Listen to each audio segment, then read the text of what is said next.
Yeah,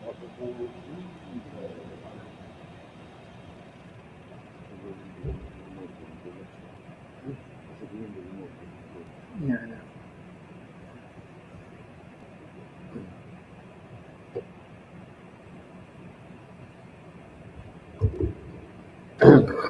Jaya Radha Madhavam Kunja Bihari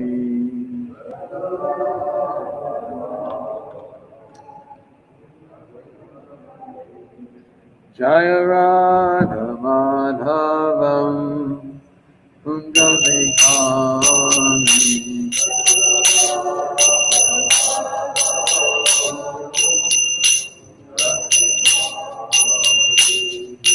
Gopichanda Baba Girivardhari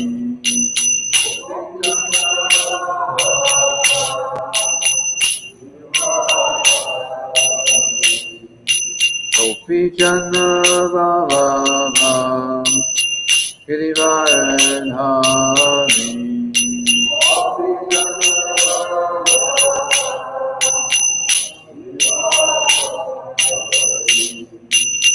Yashodanandana Prachadana Ranjana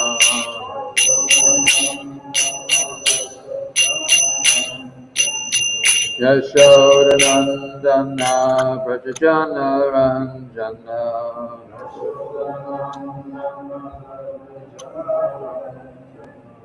Yavuna Tira Vanachari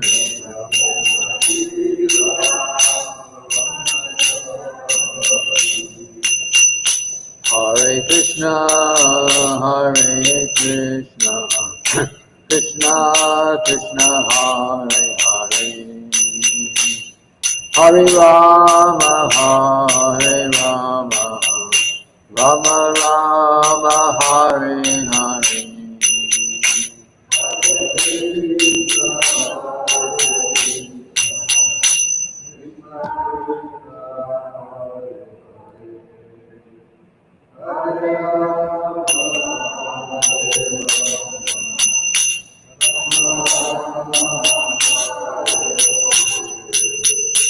Hare Krishna, Hare Krishna, Krishna Krishna, Hare Hare, Hare Rama, Hare Rama, Rama Rama, Hare Hare.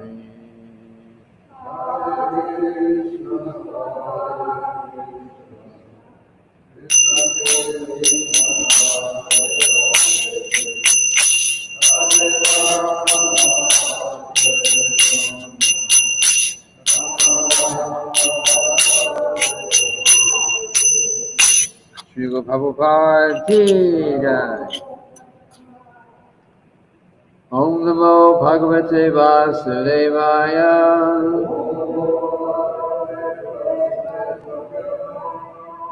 Om Namo Bhagavate Vasudevaya.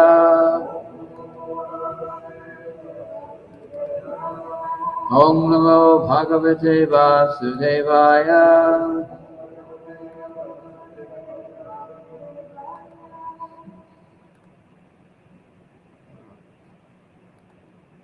So we're reading today from the Srimad-bhagavatam, 9th Canto, chapter 14, text 48.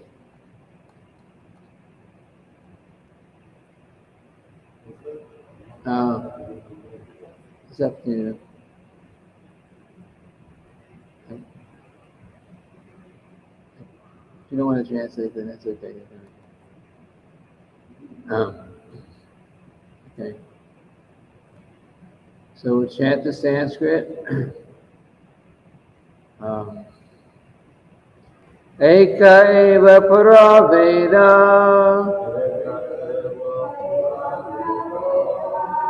Pranava sarva vanmayaha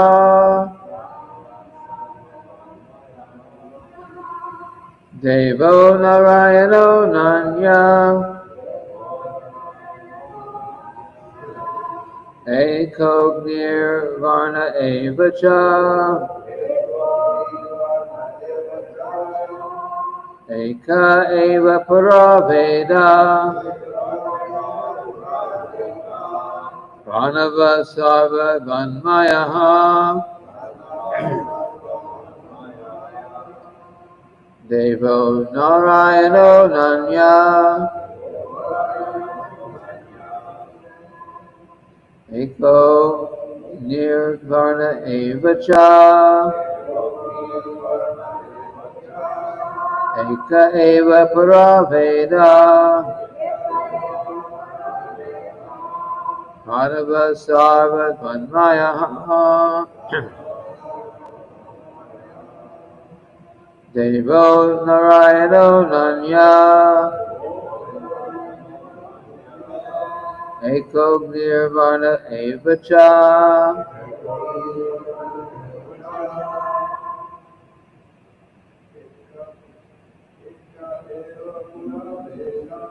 Eka eva paraveda. Pranava sarva vanmayaha. Devo narayano nanya. Eko nirvana eva cha.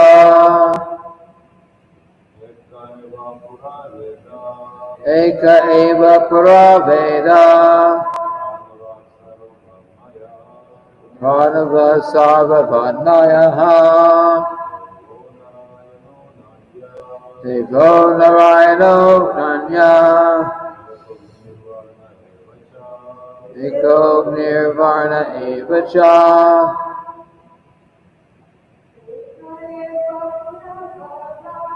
Eka eva paraveda. Pranava sarva vanmayaha. Devo narayano nanya. Eko nirvana eva cha.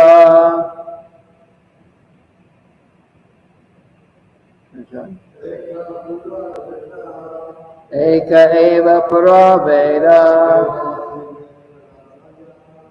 Pranava sarva vanmayaha.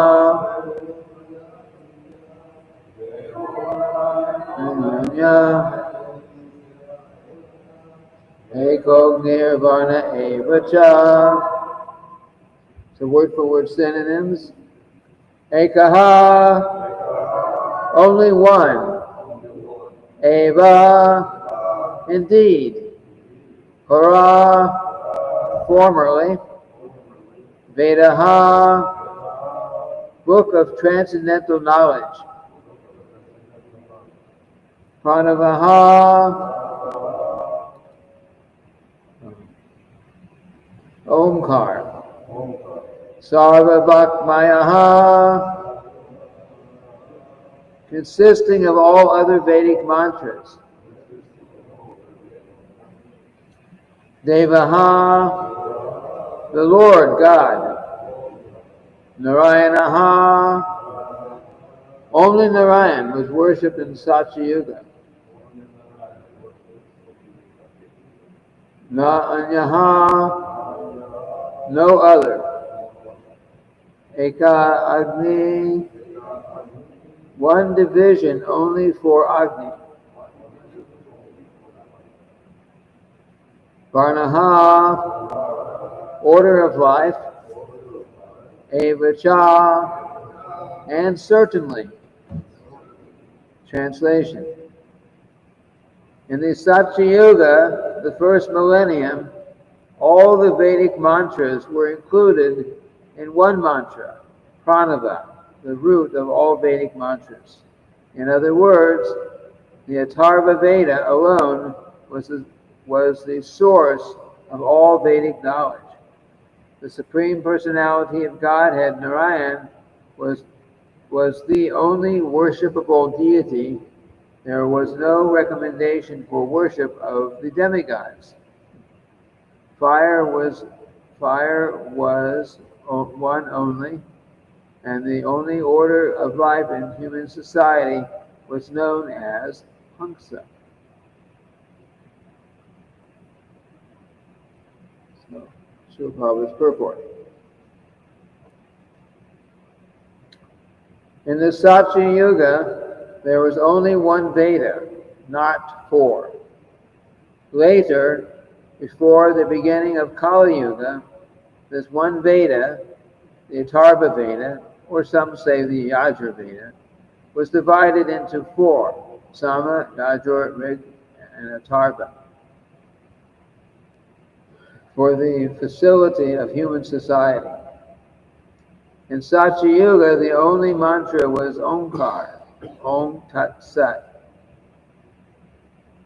The same name, Omkar, is manifest in the mantra Hare Krishna, Krishna Krishna, Hare Hare, Hare Rama, Rama Rama, Hare Hare. Unless one is a Brahmana, one cannot utter Omkar and get the desired result. But in Kali Yuga, almost everyone is a Shudra, unfit for pronouncing the pranava, Omkar. Therefore, the Shastras have recommended the chanting of the Hare Krishna Maha Mantra.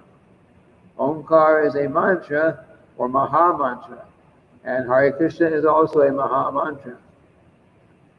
The purpose of pronouncing Omkar is to address the Supreme Personality of Godhead, Vasudeva, Om Namo Bhagavate Vasudevaya, and the purpose of chanting Hare Krishna mantra is the same.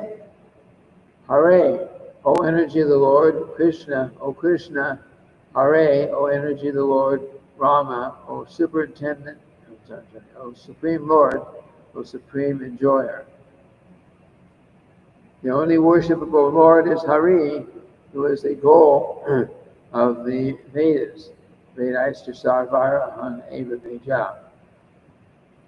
By worshiping the demigods, one worships the different parts of the Lord, just as one might water the branches and twigs of a tree. By worshiping Narayan, the all-inclusive Supreme Personality of Godhead, is like pouring water on the root of the tree, thus supplying water to the trunk. The trunk, branches, twigs, leaves, and so on. In Satya Yuga, people knew how to fulfill the necessities of life simply by worshiping Narayan, the Supreme Personality of Godhead, because they did not worship the demigods. The same purpose can be served in the age of Kali by chanting the Hare Krishna mantra as recommended in the Bhagavatam. Kirtanadeva Krishna Shah Mukta Sangha Param Prajet. Simply by chanting the Hare Krishna mantra, one becomes free from the bondage of material existence and thus becomes eligible to return back home, back to Godhead.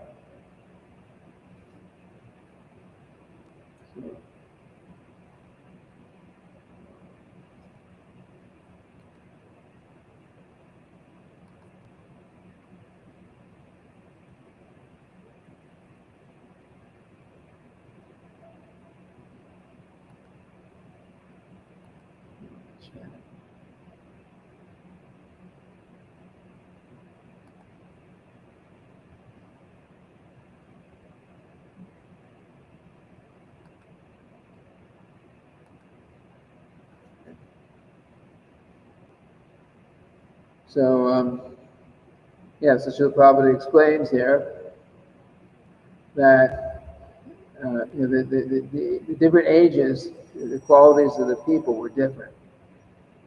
I used to translate. Every day, in previous ages, the previous ages, in every age, the quality of the people is different. So Satya Yuga, people, human beings were of the highest quality. The tendency is to go from best to worst. So in Satya Yuga, people were of the highest qualities. Hamsa, Srila Prabhupada says that there's only one division of people who were referred to as Hangsa. Hangsa means what? Swan-like. So swan-like means very elevated position. So and so they were very, very qualified.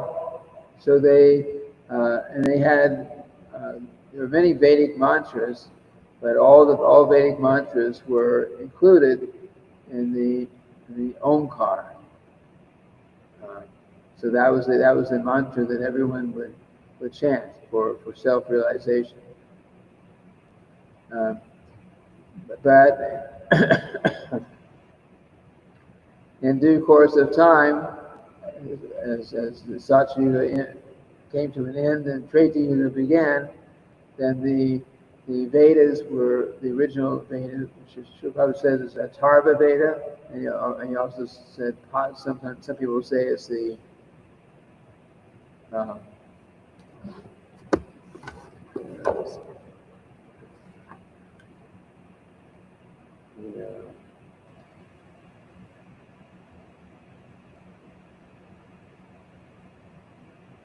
one of the other Vedas here. Or some say the Yajur Veda. So there's different opinions, but the point is that the original Veda was divided into 4 Vedas to make it more usable for the people in general who were now in Treta Yuga, were also still very elevated, but not on the level of the Satya Yuga population. And of course, in due course of time, because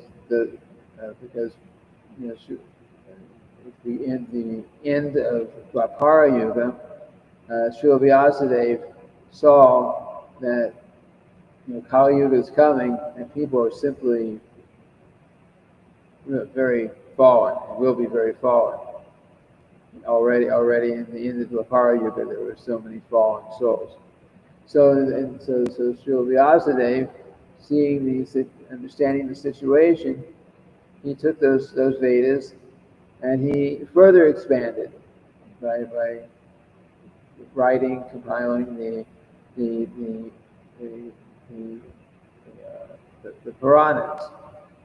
Puranas are histories. They're called itihasa in Sanskrit. Itihasa means history.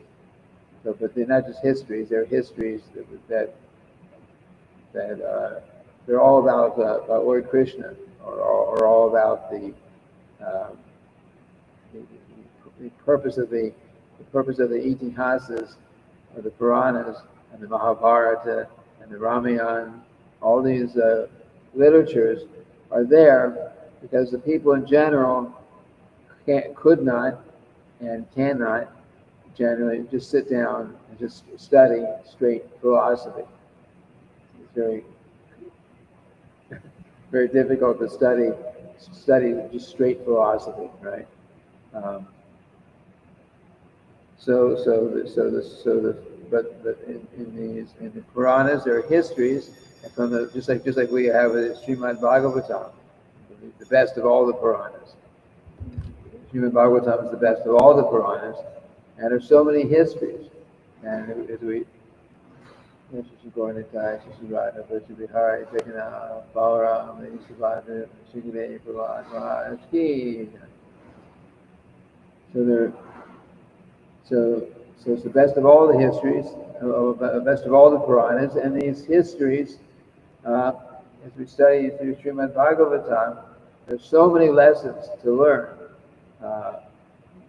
which prove and teach all the basic principles of the Puranas, or the Vedas rather. It teaches all these different principles of the Vedas, but it's in the form of histories, stories like that. So by hearing those histories, which are more enjoyable than just straight philosophy, then you still get the same Vedic, same understanding of the Vedas. It's a slower but easier way to do it. And then Srila Vyasadeva had taken all the Vedas and he wrote the Vedanta Sutra. He wrote the Vedanta Sutra, which Vedanta means the end of knowledge. So he took everything and condensed it, make it just because no one can actually sit down and study the entire Vedic scriptures in the present time. We have Srila Prabhupada's books that we can study and read again and again and again, and still we never complete studying of them. The Srimad-bhagavatam is 18,000 verses, but the the Puranas altogether come up to 400,000 verses total. So Srimad-bhagavatam is only a little tiny bit of the Puranas, and this is also very small compared to the overall rest of the Vedic scriptures. So Srila Vyasadeva he put it all together as the Vedanta Sutra, but in the beginning,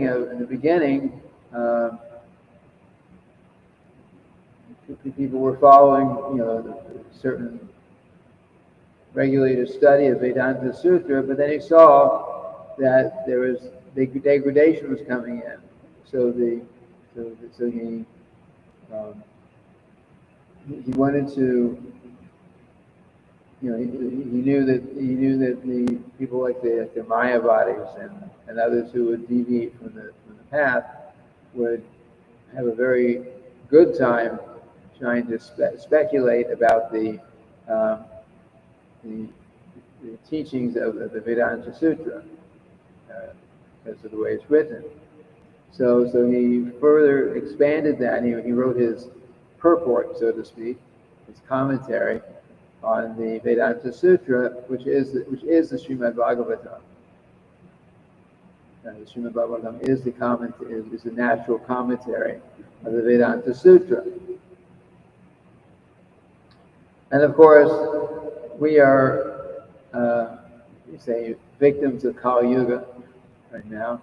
So if we just took the verses of Srimad-bhagavatam, it probably wouldn't make much sense out of them without having had the Srila Prabhupada's purports on Srimad-bhagavatam and Bhagavad Gita and Shiva Upanishad and so on. Without those purports, we wouldn't make any sense out of the actual commentary of the Vedanta Sutra, which is the Srimad-bhagavatam. So, of course, Srila Prabhupada had further expanded on that in so many elaborate purports, which we require.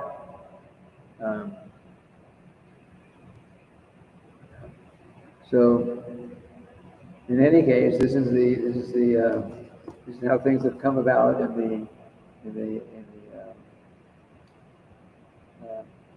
from age to age, and then also Srila Prabhupada mentions here in this purport, he also mentions that in the Satya Yuga there was no recommendation for worshiping the demigods. Demigods obviously existed, but the Vedas and the system in human society, no one was really worshiping the demigods because everyone understood that the only worshipable object or person is Lord Narayan. That was the Satya Yuga when people were very, very high quality.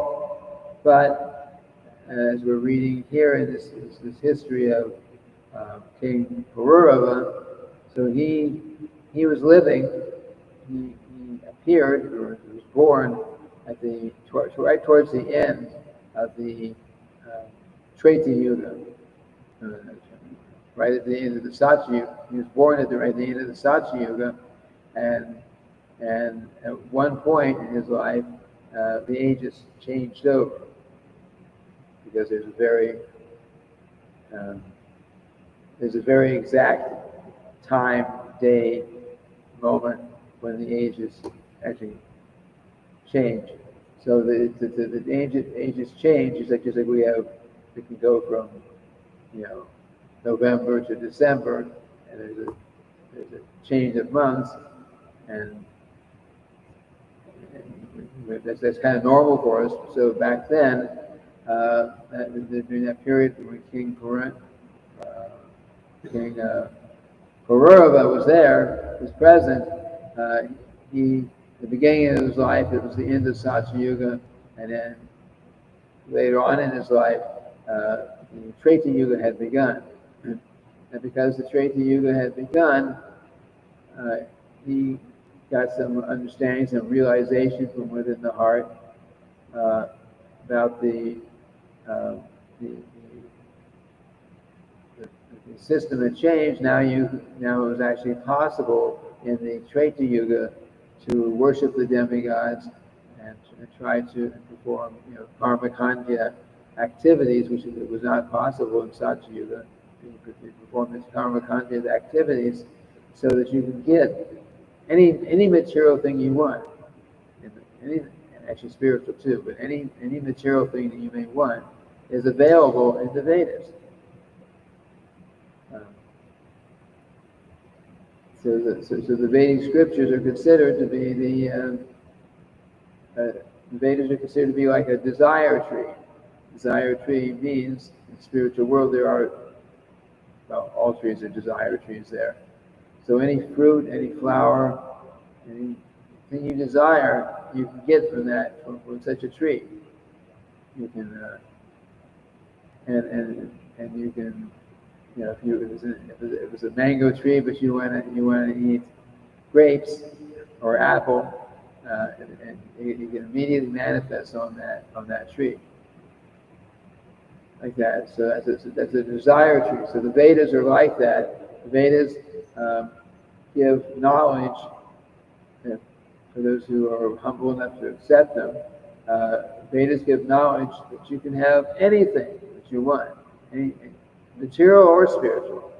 And of course, most of the Vedas are not about spiritual things because most people are not interested in spiritual things. Because as a whole, most people are interested in some form of sense gratification. People are interested in some form of sense gratification. That's why Bhagavad Gita, Krishna says, out of many thousands among men, hardly one endeavors for perfection. Out of those who endeavor for perfection, hardly one knows me in truth. That's very significant, and that's not just now. Because endeavoring for perfection means to endeavor to do for some. Perfection is not worshiping the demigods. Perfection means you do something transcendental, so you can gradually work towards becoming free from the entanglement in the material world. And that is perfection. So hardly one person out of thousands and thousands, and I'd say millions, but the verse says thousands. Hardly one person even has desire to try to do something which is transcendental to this material world. So out of many thousands among men, hardly one endeavors to do anything transcendental. And of those who do something a little bit on the transcendental platform, maybe like become jnana yoga, then they're in a higher level. And out of those who have come to a little higher level as the jnanis, very few of them even come to the point of realizing that Krishna is the Supreme Personality of Godhead, and I should surrender to Him. So even in Treta Yuga, most people were interested in material things, but the difference between between Treta Yuga and Kali Yuga, and people are also mostly interested in material things, is that in Treta Yuga, they perform these sacrifices. It means they were they were religious. They're religious, but their religious practice was was by following the Vedic scriptures. So most people were interested only in doing material things or material sacrifices to get material things. But they did perform the sacrifices, so they were considered religious. Whereas in Kali Yuga, people also do many things to get many endeavors to get material things, but they are not, as a rule, religious. It has nothing to do with religion. It's just simply illicit sense gratification. So, and of course that's due to ignorance. So it's the duty, our duty, because we're practicing Krishna consciousness, that we need to practice and show by our own example how you can worship the Supreme Personality of Godhead, and by worshiping the Supreme Lord, we can become, in this lifetime even, we can become very happy, and anyone can see that people who get all kinds of material gain are never satisfied with what they get. They're never satisfied because it's just the nature of sense gratification. The more you get, the more you want.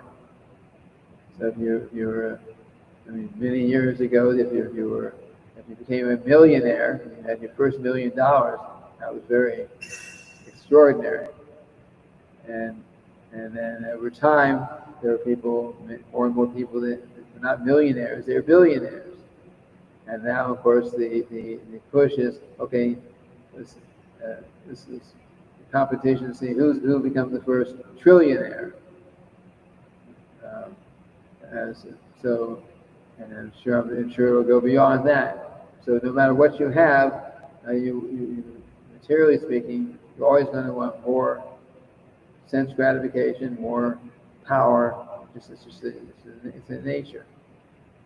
But in any case, those who are aspiring for more and more material gain, because they don't know something better, they'll still never be happy. They'll always be in total anxiety, because that's the demoniac mentality, and as in Bhagavad Gita says like that. So much wealth do I have today. Tomorrow I will get more wealth. My enemy has been killed. I will kill my other enemies coming in the future. Those kind of things. And I'll give some charity, and I'll feel very happy. You see this. We see this in the world. But in the end, nobody's really happy. It's just always hankering for more and more and more. It's still never happy. Whereas if anyone who's seriously practicing Krishna consciousness, we can see we don't have to have millions of dollars. If we have it, we can use it in Krishna service, but we don't have to have millions and billions, trillions of dollars to be happy.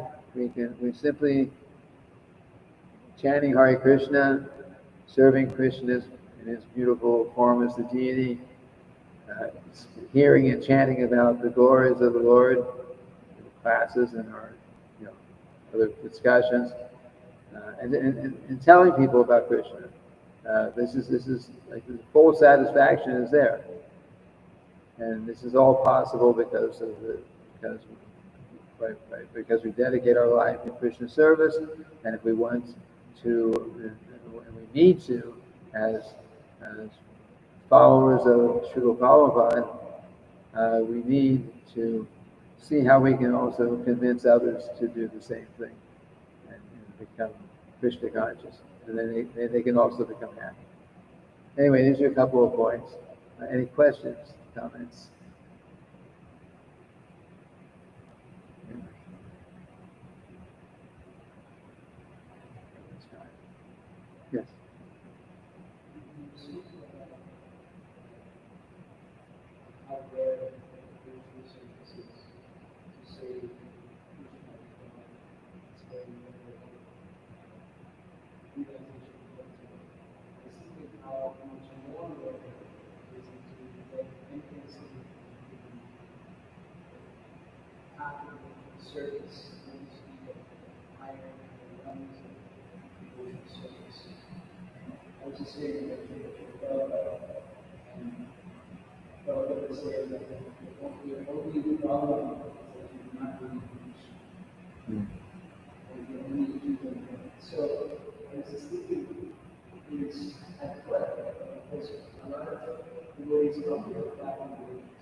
Well,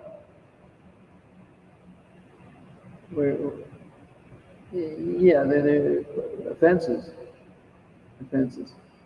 because if our chanting is pure, if our devotional activities are pure, there's nothing to keep us from going forward very quickly. If we're still remain or become again doubtful, then it's due to offenses. Yes, sure. So that's it's pretty much as simple as that.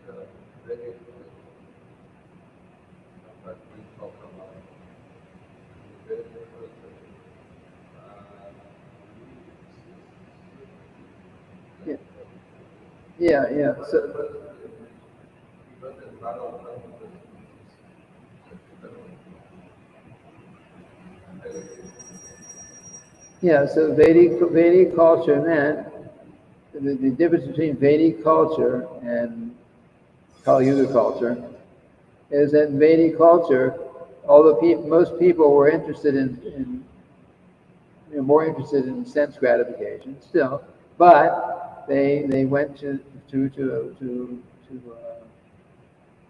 achieve that sense gratification. They did it in the proper way, so they actually became elevated gradually, very gradually. So you just like you worship, I mentioned in the class the other day, you worship the demigods, for those who worship the demigods, but in the demigod worship, you're also mentioning Vishnu. So as a result, and the worship of the demigods is, although it's not highly recommended because Krishna is the source of everything, but by worshiping the if you're following the Vedic injunctions for deity worship, for demigod worship, then at least it's religious. It's religious, and that's why Krishna said, but it's not the highest religious principle. That's why Krishna says in Bhagavad Gita, out of many thousands among men, Sarvadharman Parityaja Mamekam Sharanam. Give up all varieties of religion and just surrender to me. So he's not saying, "Oh, stop being a Christian or a Jew or anything like that." He's not talking about that. He's talking about all varieties of religion, which means materially motivated religions. So you can follow the Vedas, which is religious, because it's Vedas. It comes from Krishna. You follow the Vedas, but he's saying better to give up those materially motivated religious principles like worshiping the demigods and doing other karmakanja type activities. Give up all that and just surrender to me, which means engage in my devotional service. So Vedic culture, most people, even in Vedic culture, most people were interested more in material enjoyment, but they got that material enjoyment by strictly following the particular parts of the Vedic scriptures that would give them, in a religious way, give them elevation to the heavenly planets, to the and other things that they may want. I want my next lifetime. I want to have a beautiful wife. I want to perform this great sacrifice so that my next lifetime I can enjoy it this way. That was Vedic culture, and then a small portion of society were